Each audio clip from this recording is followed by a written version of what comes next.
তো বাসায় একবার এইভাবে করে দেখেন কতটা মজার, কতটা টেস্টি, আসলে মানে বলে বোঝানো যাবে না। আসসালামু আলাইকুম ভিউয়ার্স, খুব দারুণ সুস্বাদু গরমে অন্তর ঠান্ডা করে একটা রেসিপি করে দেখিয়ে দিচ্ছি। আর সেটা জন্য আমার এখানে আমি 3 পোয়া দুধ নিয়েছি, আর পরিমাণ মতো পরিমাণ বলতে এখানে হাফ কাপ পরিমাণে আমি গুঁড়ো দুধ নিয়েছি। দুধটা দিয়ে দুধের সঙ্গে খুব সুন্দর করে মিক্স করে নিচ্ছি। এরপর যে আমি জালটাকে ছোট্ট করে দিয়েছি, এখানে আমি কনডেন্স মিল্ক নিয়ে নিচ্ছি একদম ফুল 1 চামচ। যেহেতু এটা ডাউলের চামচ, আর ডাউলের চামচটা একটু গতই হয়, তো সেই পরিমাণে কিন্তু আমি ফুল 1 চামচ কনডেন্স মিল্ক নিয়েছি। এই স্বাদটা বাড়ানোর জন্য আপনাদের চাইলে এখানে চিনিটাও অ্যাড করে দিতে পারবেন।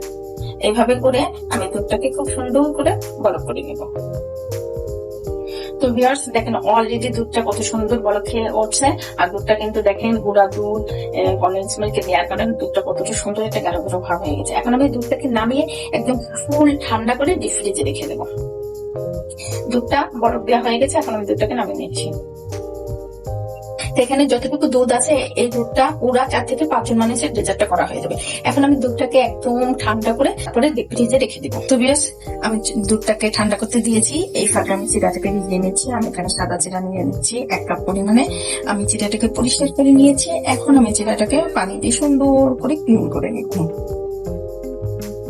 আমি চিড়াটাকে পানি দিয়ে সুন্দর করে ক্লিন করে পানিটাকে ফেলে দিচ্ছি। চিড়াটাকে স্বাদ বাড়ানোর জন্য লবণ দিয়ে আমি চিড়াটাকে ভিজিয়ে রেখে দিচ্ছি। এখানে হালকা পরিমাণে পানি দিয়ে চিড়াটাকে ভিজিয়ে রেখে দিব। আর এরই মাঝে আমি বাকি কাজগুলো সেরে নিচ্ছি, সেটাও আমি দেখিয়ে দিচ্ছি। বাকি কাজগুলো সাথে সাথে অলরেডি চিড়াটা খুব সুন্দর হতে যাবে। আপনারা চাইলে কিন্তু ডাইরেক্ট চিড়াটাকে একদম ধুয়ে একদম ইনস্ট্যান্ট ভাবে দুধের মধ্যে দিয়ে দিতে পারেন, কিন্তু আমি সেটা করবো না। আমি জাস্ট আমার বাকি কাজগুলো করতে করতে চিড়াটা আমার সুন্দর করে ভেজে যাবে। আমি এখন চিড়াটাকে একপাশে রেখে দিচ্ছি। তো ভিউয়ার্স, ওই যে আমি দুধটা জাল করে রেখে দিয়েছিলাম, সেই দুধটা দেখেন একদম আইসক্রিমের মতো হয়ে গেছে। এখন আমি দুধের ভিতরে আমগুলোকে সুন্দর করে দিয়ে দিচ্ছি। আর সবসময় এই ধরনের ডেজার্ট খাওয়ার ক্ষেত্রে সবসময় মনে রাখবেন যে একদম ফ্রেশ মিষ্টি আমটা ইউজ করবেন, আর আঁশমুক্ত আম দেওয়ার চেষ্টা করবেন। যে আমগুলোতে মাংস বেশি সেই আমগুলো দেবেন, তাহলে কি হবে, খেতে খুবই মজা লাগবে। আপনারা যদি আমার চ্যানেলে নতুন হয়ে থাকেন, প্লিজ আমাকে লাইক কমেন্ট শেয়ার করবেন, কমেন্টস করে জানিয়ে দিবেন আমার রেসিপিগুলো আপনাদের কাছে কেমন লাগে।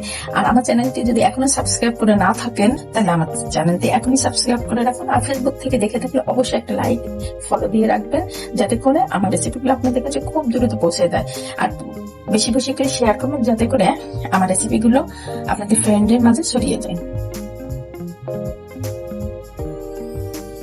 আমার দুধটাকে খুব সুন্দর করে আমি নাড়াচাড়া দিয়ে দিচ্ছি। দেখেন কতটা সুন্দর আইসক্রিমের মতো কিন্তু হয়ে আসছে। এভাবে করে নাড়তে নাড়তে কিন্তু অলরেডি দুধটা লিকুইড হয়ে যাবে। এখন আমি এর ভিতরে চিড়াটাকে দিয়ে দিচ্ছি। আমি এখানে যতটুকু, আমি 1 কাপ পরিমাণে চিড়া ভিজিয়েছিলাম, আমার এখানে মনে হচ্ছে চিড়াটা একটু বেশি হয়ে যাচ্ছে, তো সেক্ষেত্রে যতটুকু লাগবে ঠিক ততটুকু পরিমাণে আমি চিড়াটা এখানে অ্যাড করে দিচ্ছি। আপনারা চাইলে লাল চিড়াটা দিয়েও করতে পারেন, তাতে কোনো সমস্যা নেই। সাদা চিড়াটা দিয়েও করতে পারেন, তবে লাল চিড়াটা কিন্তু একটু ভিজতে দেরি লাগে, সাদা চিড়াটা কিন্তু খুব দ্রুত ভিজে যায়। তো ভিউয়ার্স, আমি এখন এই ডেজার্টের ভিতর একটুখানি করে আইসক্রিম দিয়ে দেয়। এটা অপশনাল, যদি থাকে তাহলে দিবেন, না থাকলে যে দিতেই হবে এমন কোনো কথা নাই, কোনো প্রয়োজন নেই। আর এই ঠান্ডা ঠান্ডা ডেজার্ট খেতে কারণ না বেশি ভালো লাগে বলেন? তা আইসক্রিম দেওয়ার কারণে কিন্তু এর স্বাদটা দ্বিগুণ ভাবে বেড়ে যায়, আর খুবই মজা লাগে খেতে। আর এই ডেজার্টটা কিন্তু খুবই স্বাস্থ্যসম্মত এবং হেলদি ডেজার্ট। আমরা কিন্তু সকালে উঠেই কিন্তু এই ডেজার্টটা দিয়ে কিন্তু সুন্দরভাবে নাস্তাটা সেরে দিতে পারি। তাহলে কিন্তু কি হবে, আমাদের পেটটা কিন্তু ঠান্ডা থাকবে, আর কোনো ধরনের সমস্যা নেই, হবে না ইনশাল্লাহ। এখন আমি একটা বাটিতে চিড়ার ডেজার্টটাকে সুন্দর করে একটু সার্ভ করে নিচ্ছি।